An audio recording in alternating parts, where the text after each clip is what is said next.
আসসালামু আলাইকুম রহমতুল্লাহ। আমার বাড়ি নোয়াখালী সদরে। আমি ঢাকাতে ক্যারাটে শিখি গাউসিয়াতে। ওখানে রুবেল ওস্তাদ আসতো সপ্তাহে একদিন, আর বাকিটা আমার অন্যান্য ওস্তাদ শিখাতো।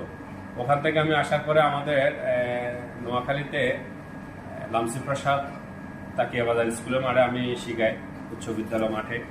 ওখান থেকে আমি আরও কোর্স করি আমাদের সারপাশে রজুল্লাহ মাস্তরের ছেলে, আমার সদ্য ওস্তাদ বসুয়াড়ে, ওনার কাছে কিছু কোর্স কমপ্লিট করি। ওখান থেকে সিটাঙ্গো আমরা পরীক্ষা দিতে যাই। এরপরে আমি ওখান থেকে সৌদি 2007-এ সৌদি চলে যাই। সৌদিতে আমি পুলিশদেরকে 6 জন পুলিশকে ক্যারাটে শিখেছি 3 বছর। ওখানে সার্টিফিকেট আছে আমার। ওখান থেকে আমি চলে আসি কাতারে। কাতারে প্র্যাকটিস করা হয় না, এখন প্র্যাকটিস শুরু করছি। আর আপনাদেরকে কিছু শেখাতে চাই, আপনারা অবশ্যই সাথে থাকবেন। বাট আমি জুডো দিয়ে শুরু করছি, যে আপনাকে একজনে কিভাবে আক্রমণ করলে আপনি কিভাবে প্রতিরোধ করবেন। এখানে পুরো ফর্মুলা দেওয়া আছে, স্টেপ বাই স্টেপ আসতে থাকবে, আপনারা সাথে থাকেন। আসসালামু আলাইকুম রহমতুল্লাহ।